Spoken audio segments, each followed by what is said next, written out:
everybody. Welcome to Pharmaceutical Soccer. So happy to be with you. Even though there's no Nashville soccer game to cover, we still have a lot of Nashville soccer-related stuff to talk about. I, of course, am here with the one and only Clay Trainum, and we are missing somebody today on this show. It's a weird occurrence to not see him here, so there's got to be just a particular reason why Valair Shabilla has not shown up today, right, Clay? There is a reason, but before I can get to that, just because I'm contractually obligated to mention that the mighty America's Indiana Hoosiers just had the biggest win in the history of the program. So congratulations, shout out to the by the way. Congratulations. Hey, this is a Big Ten podcast right now between you and me. So I don't want to talk about it, though, in comparison to how my team did over the weekend. I'd rather not. Anyway, all I have to say is Hoosiers. So that aside, Fernando Mendoza aside, Valair. So, I mean, I'm surprised he didn't tell you about this, Stephen. I really am. No, he doesn't tell me anything. You guys are so close, but as we all know, Valair is a real world traveler these days. Yes. He goes all over the place, and he couldn't quite make it back to Nashville in time for this week's Pharma because he's currently in a layover in Southern California. Oh. So he went over to see, one of his all-time favorite players play against Brazil in Seoul, and unfortunately it didn't work out for him. Brazil hammered South Korea 5-0, but Valair did get to see Son one more time in person, and he was very Did he really? He finally got to see him? Yeah. So Valair is in a layover in Southern California after going to Seoul to watch Son play. Oh, that's good. Oh, I mean, Valair, I'm very happy that Valair finally got to see his favorite player of all time in Heung-min Son. Like, he needed to see it. Yeah. But that's okay. Valair, we love you. You're in our hearts. I hope you got everything you wanted to see out of it. But how was your weekend, Clay? Did you do anything fun over the weekend? No, only international soccer going on. Oh man, I had a heck of a weekend. Obviously, the Hoosiers. I mean, let's be honest, they fantastic. A good chunk of my weekend. But got the smoker going. Did some chicken wings of various different those chicken wings look so good, by the way. I was very jealous. They looked very good. They came out very nice. And then one of the more interesting things is I went to Geodis Park. So I saw my first concert at Geodis. We went to go see Tyler Childers and Charlie Crockett. It's kind of fun to see Charlie Crockett, an exceptionally Austin individual, after spending a few days in Austin a little while ago. But I got to see Geodis Park when it's not a soccer game, and it's got to be weird. Well, it's a little weird, and it feels like the first NSC game. Like, nobody really knows what to do, and I was like, it was a little. Is that the first concert that they've had there this year at Geodis? I think this year, maybe. Yeah, I know they did Pink and stuff like that last year. And, yeah, Guns N' Roses and Shania Twain was the first ever concert there. But there will almost certainly be more people at the Inter Miami game this weekend, but there will certainly be it'll be a lot quicker getting home. I'll leave it at that. Than it was at Tyler Childers. But I have heard the complaints of that they just, when it comes to concerts and trying to get people to leave after it's almost impossible. Like, it's just such a pain. It took over an hour to get home. And now, given I park like at the top of the hill, so I'm like in the heart of like a lot of traffic. But I'm not coming here to complain about traffic. I'll be honest. It was just a very different operational experience than what we're used to. And to be fair, when we're there, on a normal game day, almost everyone else is used to it. So they kind of absolutely have a process. But yeah, it was still kind of fun to see that many people there for a concert. And I'm very interested to see what the turf looks like after doing 2 nights of shows at Geodis Park that were pretty close to selling out. You know what? we don't have a whole lot to talk about, so I'm gonna go on a little bit of a tangent here. Wait, hold If you would up. if you would Hello, hold on, pay, hold on. I gotta intro this correctly. Hello, everybody. Welcome to Valair Out. Unfortunately, Valair is not with us, but we do have a guest Valair today for this episode. That would be the one and only Clay Trainum. Welcome to Valair Out. I do not understand with the cost of concert tickets these like for how exceptionally expensive they gotten, leaving a concert a half an hour early. I don't get it. It's one of the weirdest things. I don't understand leaving a soccer game early, especially a one goal game, which we do see from time to time. But like we went to go see Tyler Childers. He played White House Road. Given White House Road, banger, big song, one of his biggest songs. And there were 5 songs left in his set, and a huge chunk of people just left. Like, just rolled. Like it was like we heard the song we wanted to hear. Now we're leaving. And like I get that if you're paying like $40 for a ticket or $50 for a ticket, you see the song you wanted to see. But like our Tyler Childers tickets were like $250, $300, and people just turned around. I think I get it. Yeah, I think I get it. I think like because I've paid for like $40 or $50 tickets where I'm like, I know what the encores are gonna be. I don't want to stay. Like I'll deal with like I've seen it. Like it's under exceptional circumstances where it's like it's a band I've seen before. I wanted to see the openers, and that's why I left early. Like stuff like that. But if I paid that amount of money, I would not be leaving early whatsoever. And hey, and maybe they had it right because traffic was a nightmare leaving. But like, I was just sitting there going like, why on? Especially because he didn't play the same set list both nights, so there were Oh, changes. And so like, it wasn't like you're seeing the same thing, you know. But it's just one of those weird things because I'm just sitting there going like, why on earth would you pay this much and then leave so early? And by the way, credit to Tyler Childers, he came out there and said, "There's no." He basically said, "There's no encore. We were playing these songs. There are 4 songs left. After those 4 songs, we're leaving." Like, please more artists do that. It was one of yeah, the things like I loved about seeing a Perfect Circle, Maynard Keenan being like, we're not going backstage to slap each other's butts. Like we're staying on stage. This is the last song. Then we go. I'm like, please more people do that. Absolutely. make Just encore do that. special. Make them actually feel special, like That too. something That happened. absolutely. Otherwise, just finish your show. Because like if you haven't played your biggest song yet, we know you're coming back. I did see. I got to see. I've told the story a couple of times. I don't know if I've told it on air, but I did get to see Tag Team, of course, who does the famous "Whoop There It Is" song. Their encore was the Geico commercial "Scoop There It Is." Phenomenal, absolutely worth it from an encore perspective. I'm so glad I um, got to see that live. to get us back to soccer talk, I just want to take a moment to once again shout out the concert that Judah and the Lion did, which was like the concert that they did on the brand announcement, which is like the classic band with one like this come from the band with one song concert, which is like they played the Absolutely, same song 3 times. yes, fantastic, good times. It was great. It was great. Anyway, um, moving on. I know Judah and the Lion has more than one song. I'm joking, but you know, it is what it is. But moving back to the soccer, it was a great weekend.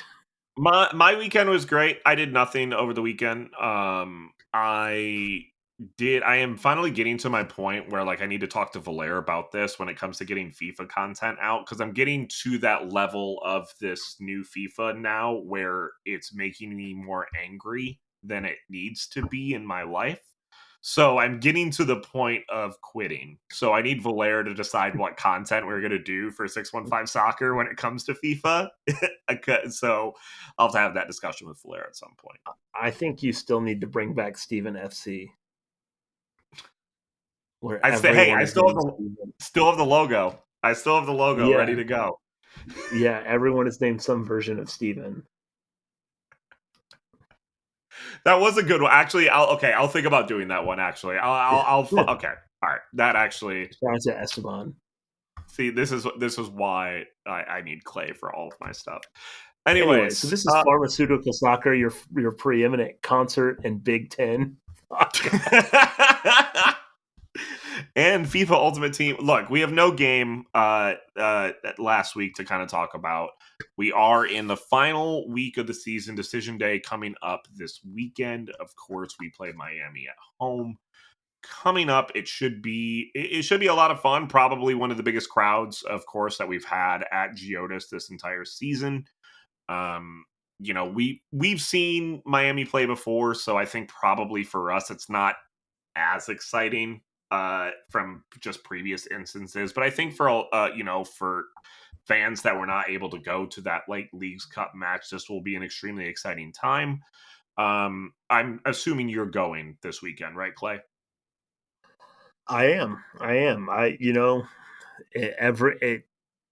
I had to think about selling the tickets, but it's the last game of the season. I haven't done it yet. I feel like, I have to be at as many games as I possibly can, because then when it gets to January, I'm going to be jonesing to be at the games. So got to take every opportunity you can to go. Yeah. And with that, we kind of need to talk about where Nashville, because it is the final week of the season, we do need to talk about where Nashville kind of fits in when it comes to the East right now. Because we kind of make sure you do check out 615soccer.com this week. There will be a full decision day guide to read. And Ben does a fantastic job of that, which, by the way, we do need to shout out them, by the way, both Ben and Wright, for taking first place as Best of Nashville sports writers. We also need to shout out Valair, who took third place as a tie. And not confirmed. Arsenal as ever.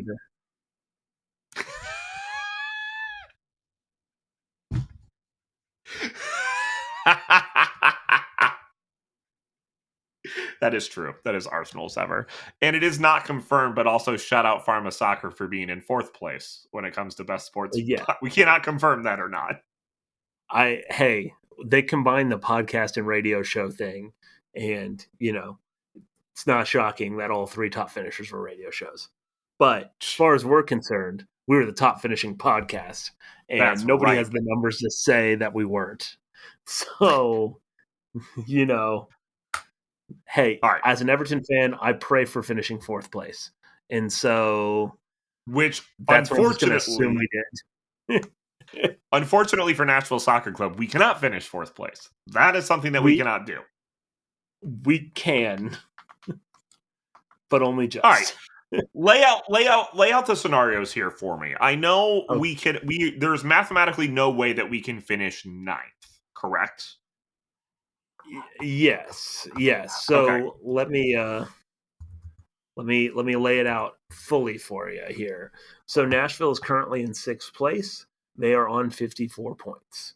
For where that stacks up for the rest of the league, of course, Philadelphia has already won the Supporters' Shield. They can only be first. They have 66 points. Cincinnati and Miami are both on 62, so they do have something to play for, which is essentially second place. This weekend, Charlotte is on 56 points, as is New York City FC. Nashville's on 54. Orlando City's on 53. Chicago's on 52, and Columbus is on 51.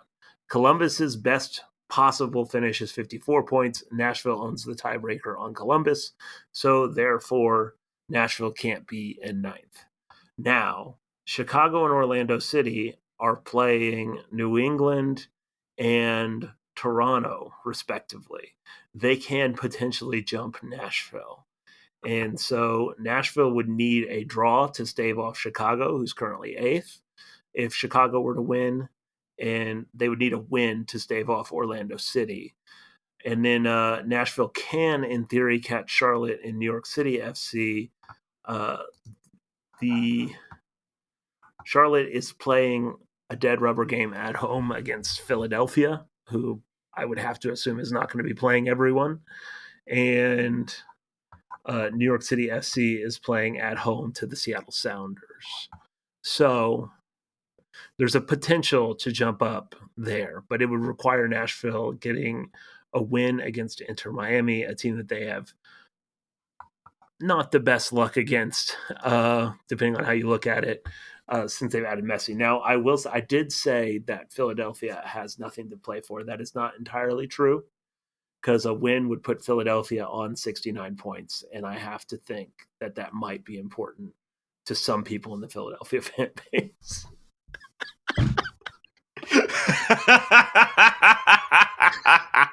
or they get a draw and it's 67. And as we all know, 6-7 is very important these days for reasons that make absolutely no sense. We are so old. I know. I've heard there was like a TikTok of like somebody explaining it, and I didn't even want to watch it because I didn't want to go through it. The 69 one is very good though. I did not think about that. Actually, that is terrific. And we are playing a Miami team that does have a lot to play for because they're looking to make sure that they have a home series as well, because they have the ability to fall out if they do lose. So they will be playing there. And I think Messi being a part of not being a part of the Argentinian team. The only thing that's on the line is whether or not Miami finishes second or third. So they've got a home series regardless. Okay. Yeah, so they can't be caught. They might rest people then too. I think that there's a chance that they will be. I would find it very interesting, the reaction to that. I think that Messi's almost certainly got the golden boot locked up. That's really kind of the thing that's on the line. If Sam Surridge were to get 4 goals and Messi held to 0 goals against Inter Miami, then Surridge would probably get the golden boot. So, if they rest everyone, there's still something to play for because Surridge could go for a second 4-goal game this year. That's true. Yeah, and we'll talk about specifically, we'll make our predictions and stuff like that and preview it here in the next segment. The only prediction is that Steven is 100% saying that Surridge is getting 4 goals. Absolutely. Just lock it in. He's totally saying that. I don't thank you for ruining my prediction ahead of time, but that's fine. I appreciate it. Everyone knew it. One thing we haven't been able to predict, though, is that we haven't had a ton of ratings and reviews on the show in a little bit. We read all of your 5-star reviews and ratings and comments and all that fun type of stuff on the show. So go to Spotify, leave a comment, leave a podcast review on Apple Podcasts, wherever you listen to the show. We would love to have you review it and read them online. We haven't been able to make fun of Valair in a long, long time. Would love to be able to have you leave a review and read it out loud. It'd be a lot of fun. So please make sure you go check that out and go read those. Next segment, we are going to talk about some international stuff as well as a local soccer roundup. We're going to do that next, right here on Pharmaceutical Soccer. And we are back right here on Pharmaceutical Soccer at PharmaSoccer on our Twitter, Facebook, and Instagram.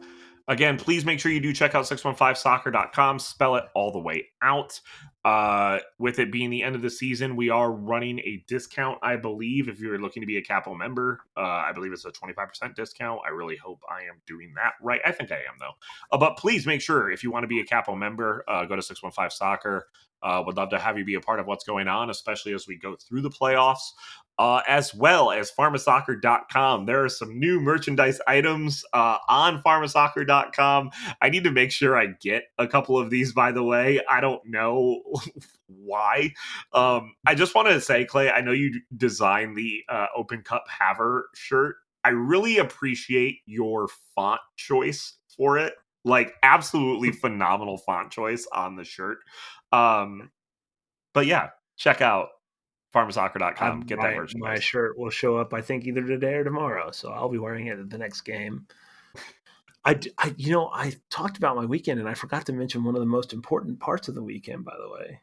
What's that? The Los Angeles Dodgers are back in the NLCS. Oh, I don't even want to talk about playoff baseball. I had a rough go of staying up to watch 15 innings of and I knew they were going to lose the entire time. We couldn't get a hit to save our lives. There was no way we were winning that game. I was working, this is several years ago, but when LA played in the World Series against Boston, right? They had, I think it was 15 or 16. It was a lot of innings. And I was on Eastern time. And I was the night between volleyball events. So I had a morning volleyball game the next day.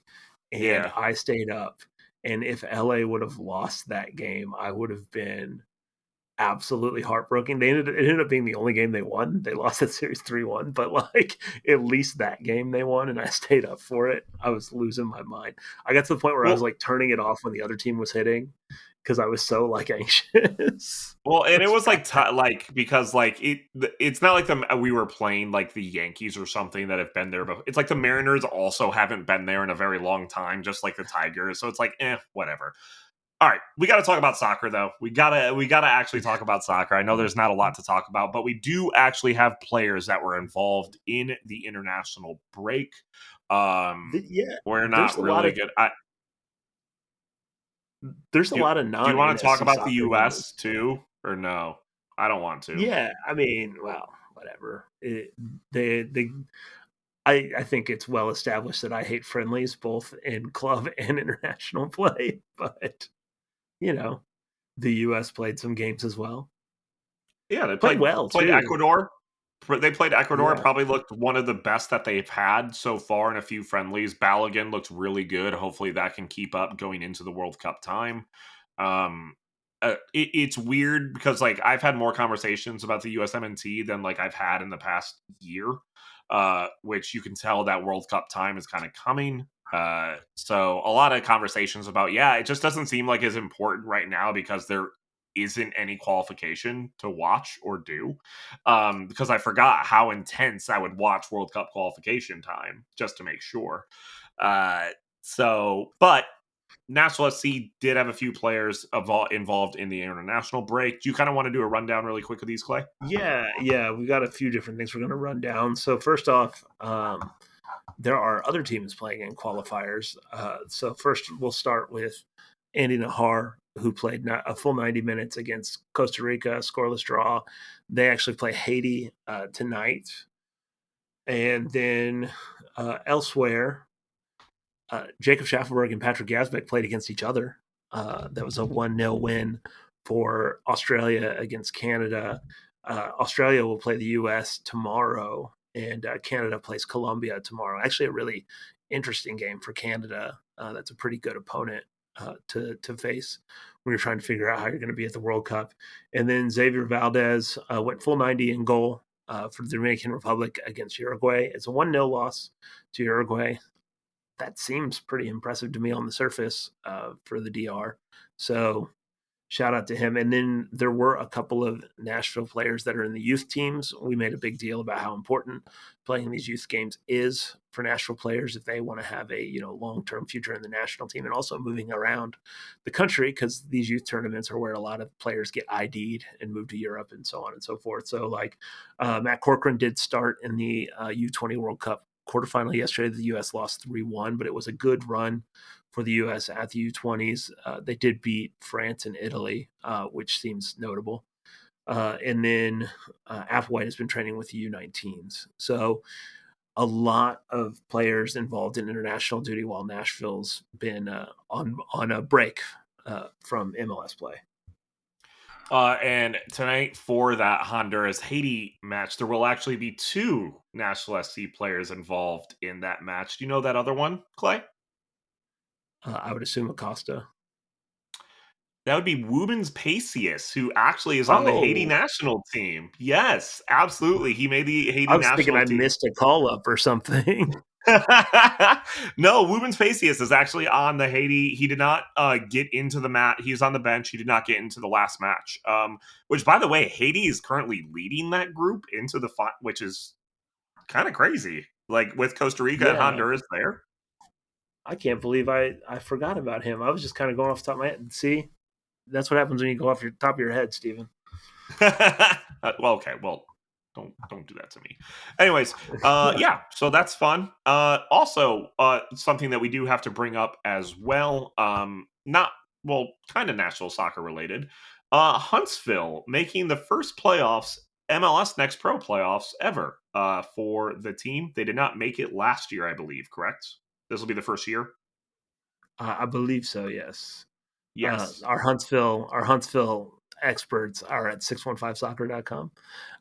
But it's a more important matchup for Steven because he gets to see his favorite team play against Nashville's It's B not team. true. And it's not even my favorite team. So plus, I don't even think it's their actual team. It's not their actual team, is it? Is it their? Do they What? just have an MLS Next Pro team, or is it their actual team? Huh, are you talking about? Yeah, your favorite team, Chattanooga. They play in MLS Next Pro. Oh, well, they're not my favorite team, so that's why I don't even know. I don't know if they. I thought it was their That's second a good division. bit. That's a good bit to act like they're not your favorite. Now, it is fun, the idea behind the MLS Next Pro playoffs, which is that the higher seed picks their opponents. But nobody has really been all that bold.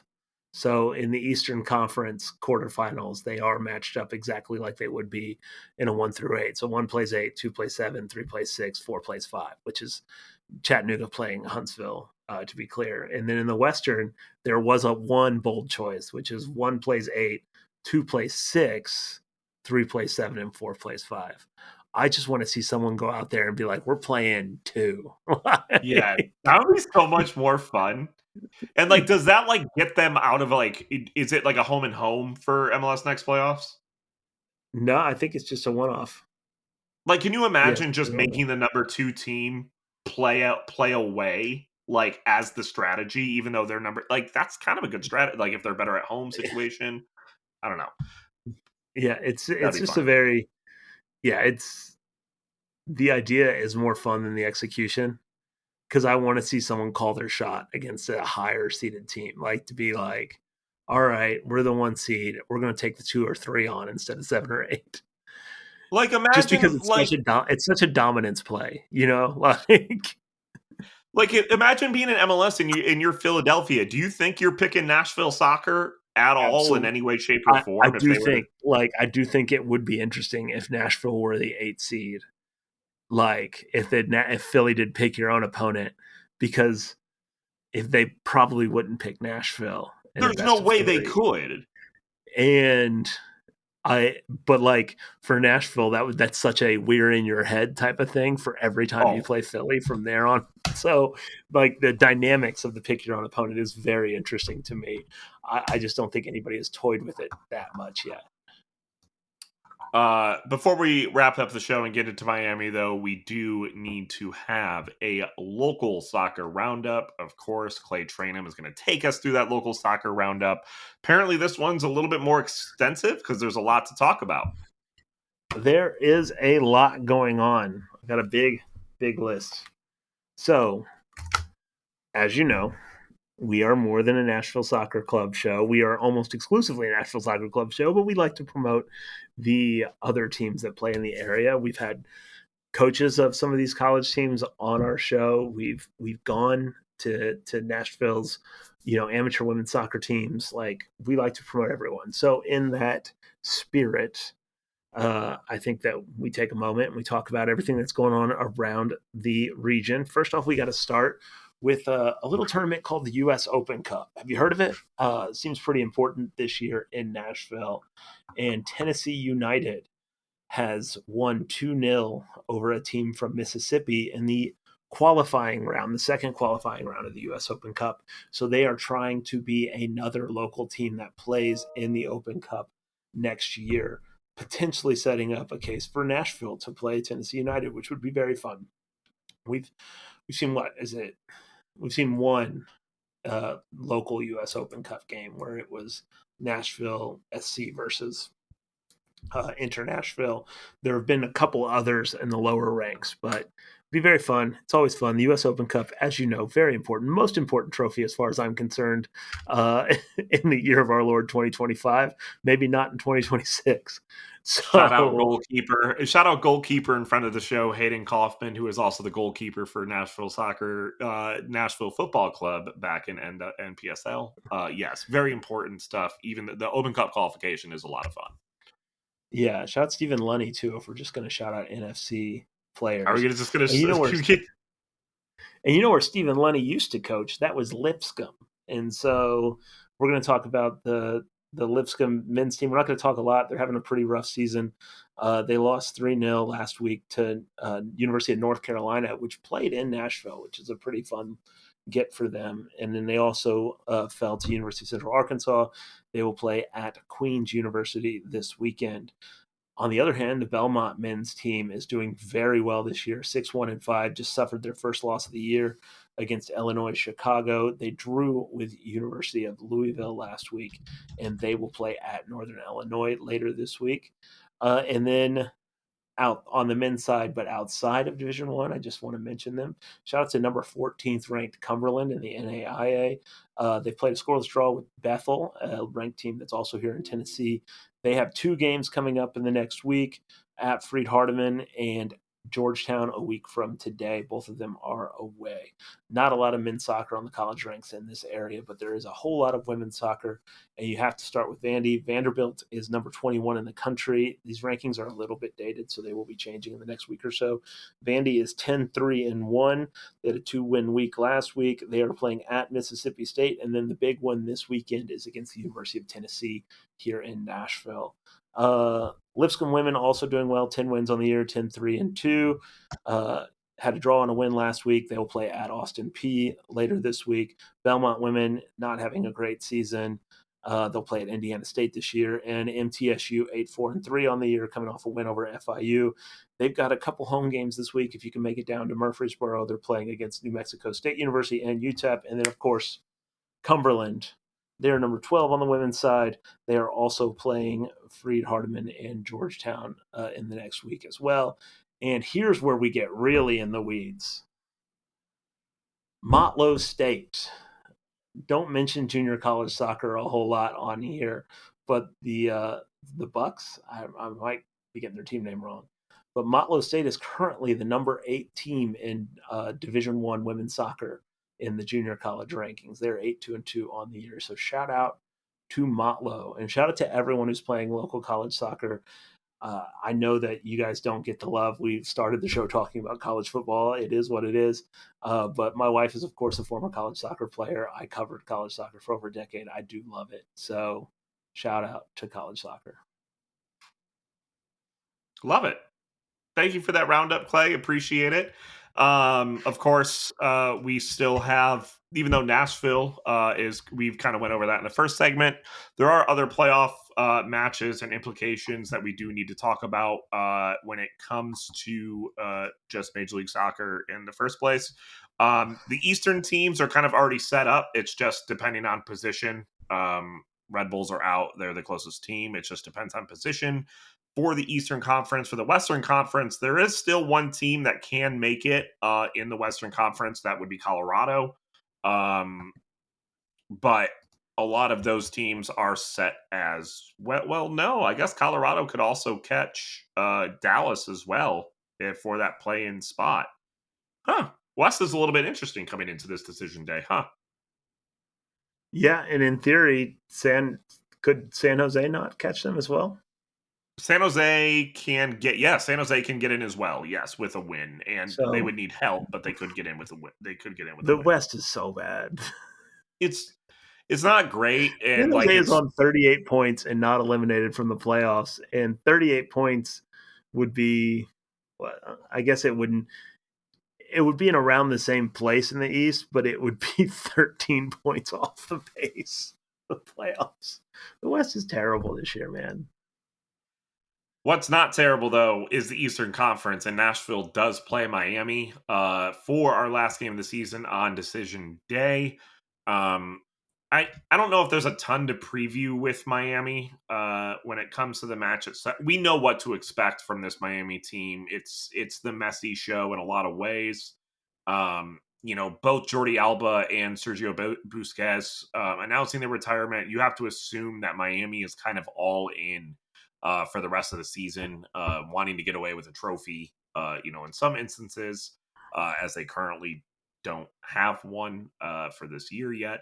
I don't know. Anything else to preview with this game, Clay? I mean, it's the only real question is who is Miami putting out there? If all things being equal, I wouldn't expect them to play Messi and Suarez and everyone to rest them for the playoffs. But with these guys, they've often played games that you wouldn't necessarily expect them to play on paper. So, for the sake of everyone that spent a ridiculous amount of money on tickets, I do hope that Messi plays. And also for the sake of Nashville, Nashville needs to get the Miami, sort of. I don't want to say it's a curse because it's really not, because Nashville's played Miami well almost every time they've played. But they need to get over the hump and they need to get a result over against Miami. And I think that they need to get a result against a full strength Miami. Like Nashville needs to, like, it's one of the things they haven't checked off, this year. They've checked off a lot of things this year, but they haven't proven that they can beat Miami at full strength. They haven't proven they can beat Miami, period, in the last few years. So, like, I do think, like, that would be a huge emotional boost for this team. I don't think there's anything. I don't think a loss would be like something that would set them back or whatever. Like I think the mentality of the team is good, but I think like I want to see Miami come in at full strength, and I want to see Nashville get a result, win or draw, whatever, against that team because I think that that would be a nice boost to team morale going into the playoffs. Because this Nashville team, I think, could beat anybody on a given day in the East and in the West. Yep. Absolutely. And with that, like, what do you think is going to happen? Why don't you give your plugs and predictions for this match as well? Uh, I do think that because of the way that they've done load management this year in Miami, I would be very surprised if we see a full strength start. But I have to think that they'll be here even if they won't start. And so I think it'll be a really tight game. I think that Nashville finds a way to do it. Obviously, this is the first time that local fans have seen Nashville play since they won the Open Cup. And so I think that there is going to be a pretty big, like, they're going to come out of the gates pretty hard, I think, because people are going to want to see that and celebrate that. And so I think that Nashville, it'll be very important for Nashville to get an early goal. I think they do get an early goal, and it ends up being a 2-1 win for Nashville. 2-1 win for Nashville. You can find Clay where at Clay You Trainum. can. I was gonna make some jokes after I hear your prediction, but you can find me at Clay LaSoul on Instagram and Twitter, and check out the Nashville Soccer Archive, and also check out Kicking It 615. Something you are going to see in the Nashville Soccer Archive after this match, though, is the historic game ball of Sam Surridge scoring 4 goals to win the Golden Boot for Nashville. It's going to finish, though, 5-3. It's going to be a match. That 5th goal is going to come from Patrick Yazbek, actually. Um, yeah, 5-3. It's going to be a crazy match. I wish I could be there. But yeah, it'll be fun. Thank you again so much for listening to the show. We truly appreciate it as always. Even though Valair does not appreciate you and appreciate Sun more than not being on the show, we still appreciate you. We love you. We're excited to talk next week about where we're at in the playoffs, what to expect from Nashville in the playoffs. We're getting to that time. 1 more week to go. Decision day on the line. Thank you so much for listening to the show. We will talk to you next week. One last thing, Steven. Yes. Sun came up. It was blue and gold. Have a good rest of your. I hate That's that a I did very that. niche reference. Shout out Newton See y'all Dowdy. next week. All right, we'll talk to you. We'll talk to you guys next week.